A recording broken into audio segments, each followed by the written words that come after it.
The world rarely noticed people like Marcus Hale.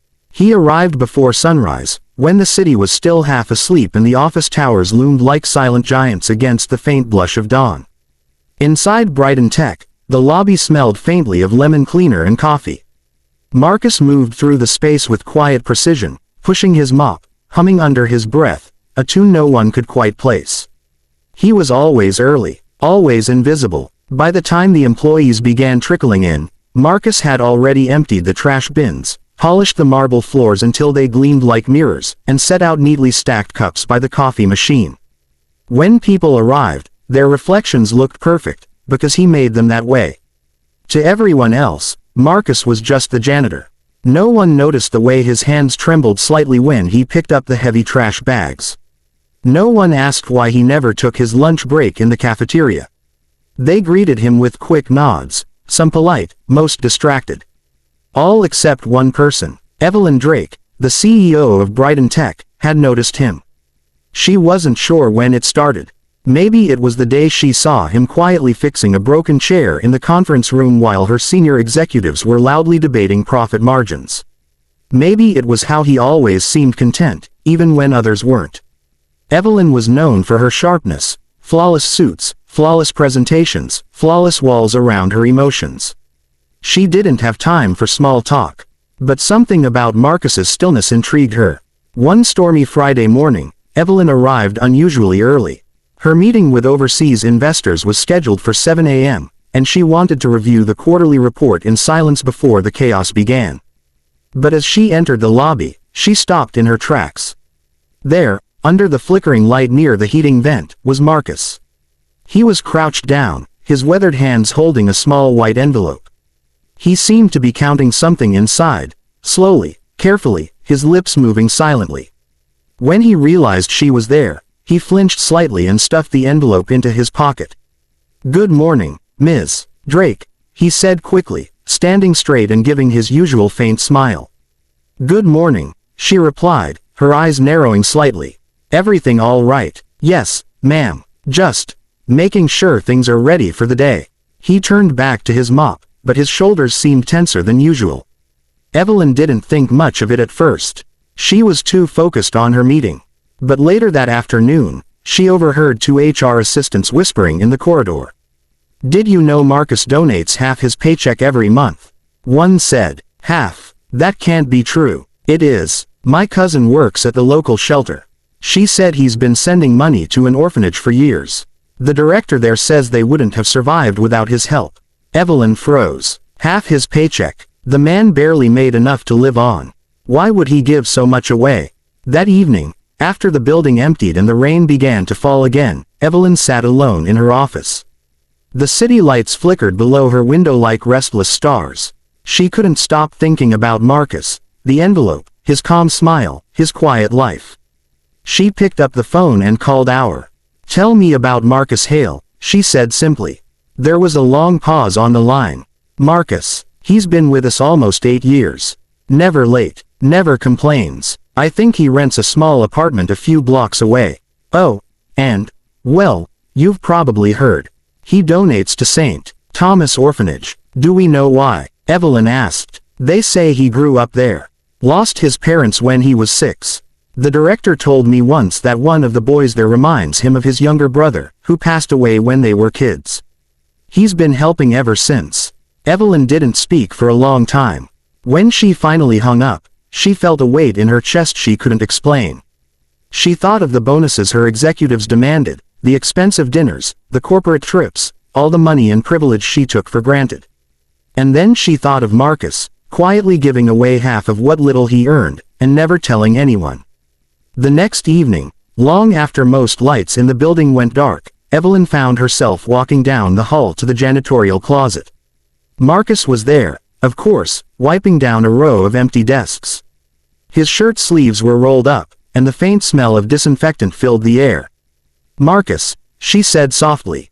He looked up, startled, his eyes tired but kind. "Yes, ma'am, I wanted to ask you something," she began carefully. "Is it true that you donate part of your paycheck to St.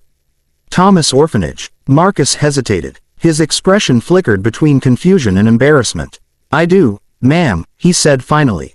But I didn't think it was anyone's business. It's generous, Evelyn said. Very generous. Half your income. That's a lot. Why do you do it?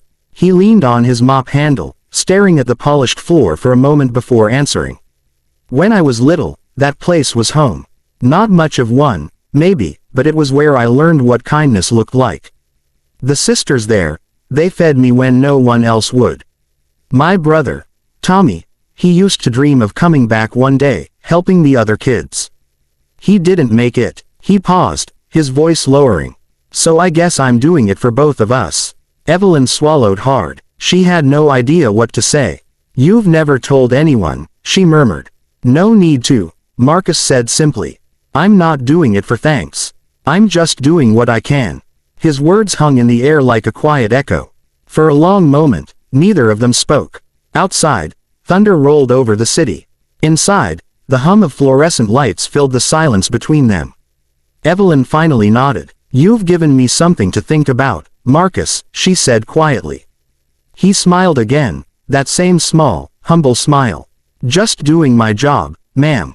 Same as always. But as she left, Evelyn knew it wasn't the same anymore.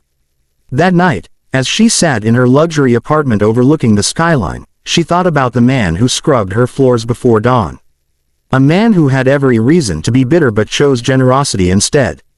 A man who gave half of his little, while she and her executives hoarded plenty. The next morning, when her driver arrived, she didn't go straight to the office. She told him, "Take me to St.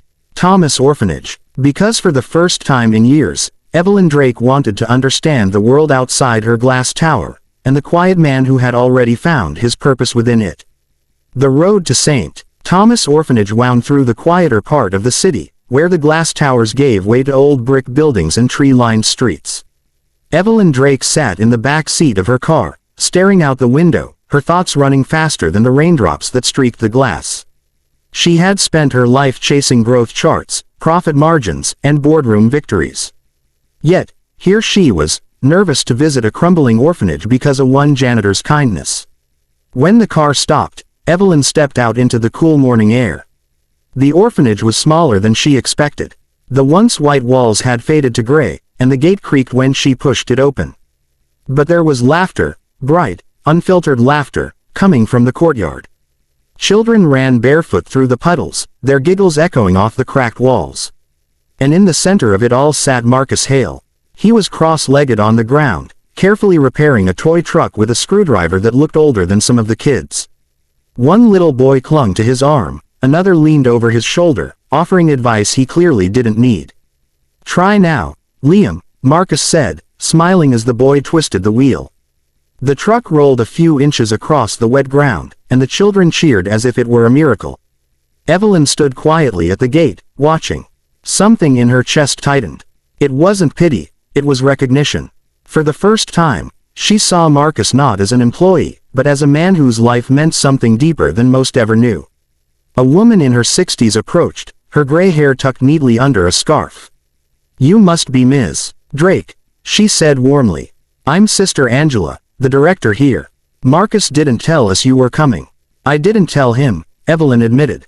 "I just wanted to see."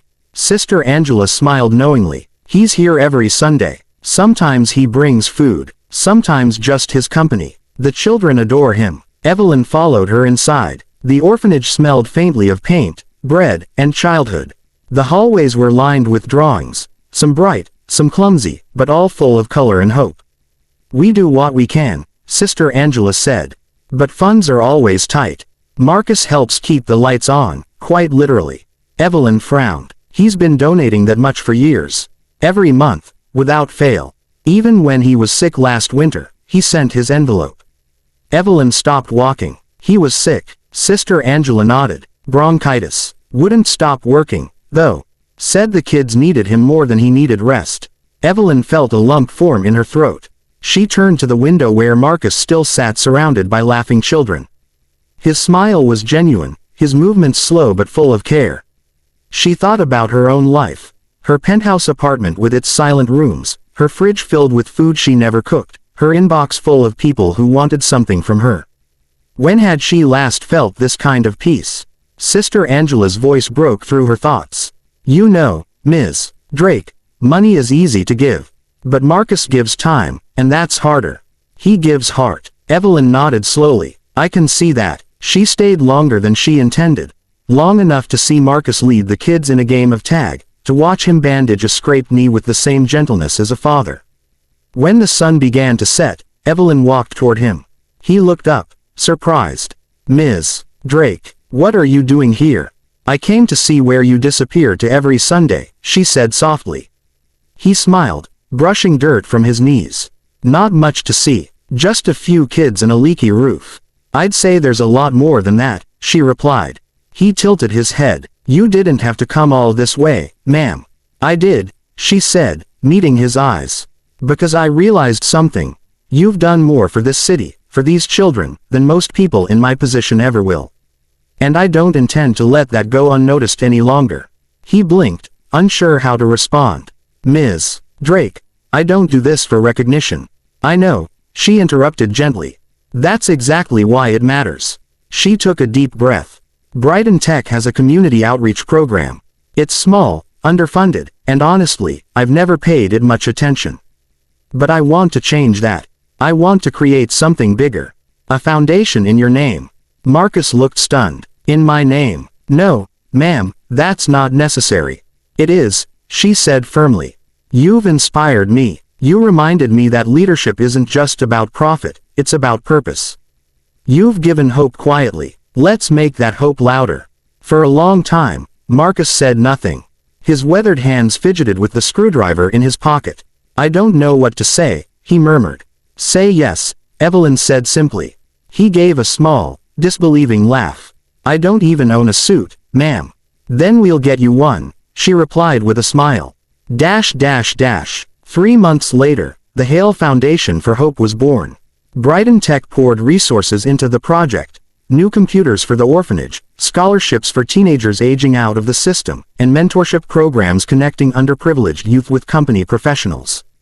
Marcus, though reluctant at first, became the heart of it all.